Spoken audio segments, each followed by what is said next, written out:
दक्ष का पुनः प्राकट्य होता है प्रचेताओं के कुल में, और दक्ष ही भूमंडल के स्वामी हुए। उस समय सृष्टि के क्रम को बढ़ाने के लिए उन्होंने तपस्या किया, और तपस्या के फलस्वरूप उनके बहुत पुत्र उत्पन्न हुए, जिनका नाम हर्यश्व और शबलाश्व पड़ा। देवर्षि नारद ने क्रमशः इन दोनों प्रकार के जो पुत्र थे, कई संख्या में हैं, हजारों की संख्या में हैं, हर्यश्व शबलाश्व, इनसे बड़े कूट गूढ़ प्रश्न किए हैं। बड़े मनीषी थे ये, और दिव्य तत्व का ज्ञान पाया देवर्षि नारद से, और सदा के लिए साधु बन गए, चले गए भजन करने के लिए।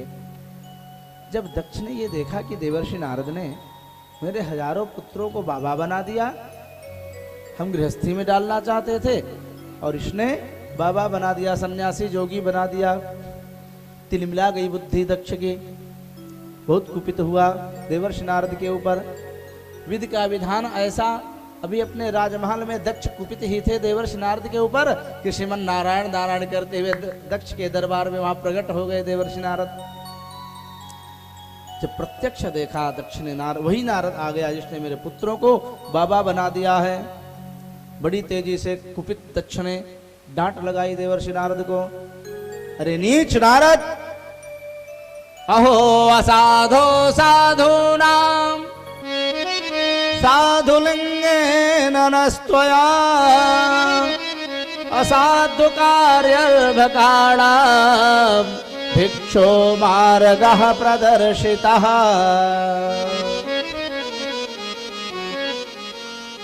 तो संस्कृत की गालियां होती हैं ना, वे बड़ी मर्यादा और बड़ी सुंदर लगती है। क्रोध में दक्ष ने कितनी भयंकर गाली दी देवर्षि नारद को। असाधु, असाधु का हिंदी जानते हो क्या होगा? नीच, अधम।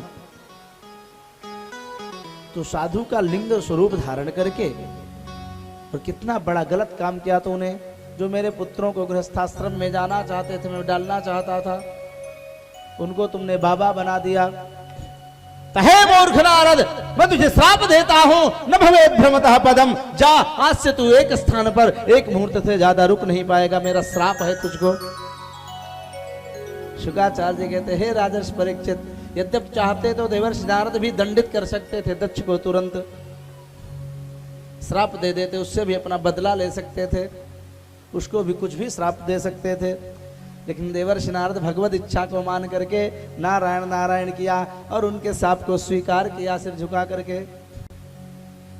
यही तो साधु की साधुता है, जो बल सामर्थ्य होते हुए उसका प्रतिकार न करे, उसका बदला न ले। यही तो सज्जन की सज्जनता है।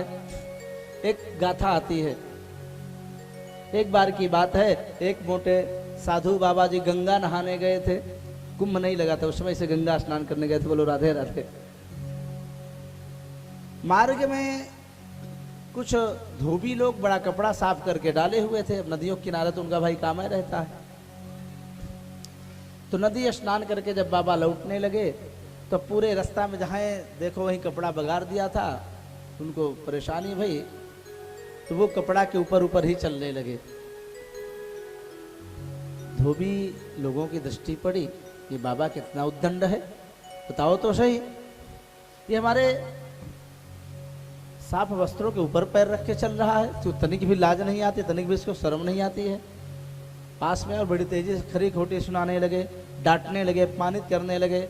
थोड़ी देर तक तो साधु ने, बाबा ने बात सुनी, थोड़ी ही देर में गर्म पड़ गए बाबा जी।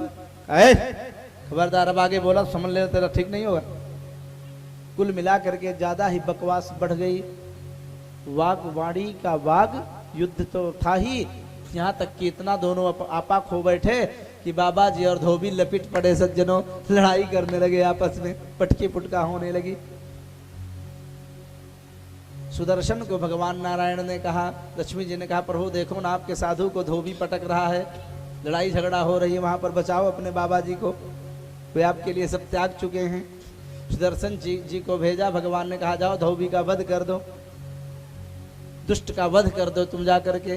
सुदर्शन महाराज आए, प्रकट हुए आकाश में, चक्कर लगा रहे हैं, सोच में पड़ गए मैं कैसे करूं, किसका वध करूं। बिना वध किए किसी का लौट गए वैकुंठ लोग। कहा तुमने दुष्ट का वध किया। कहा महाराज हम क्षमा चाहते हैं। कहा क्यों। कहा उसमें दुष्ट कौन था सज्जन कौन था हम पहचान ही नहीं पाए, क्योंकि बाबा जी धोबी को ऊपर पछाड़ लगाते कि धोबी बाबा को पटक रहे हैं।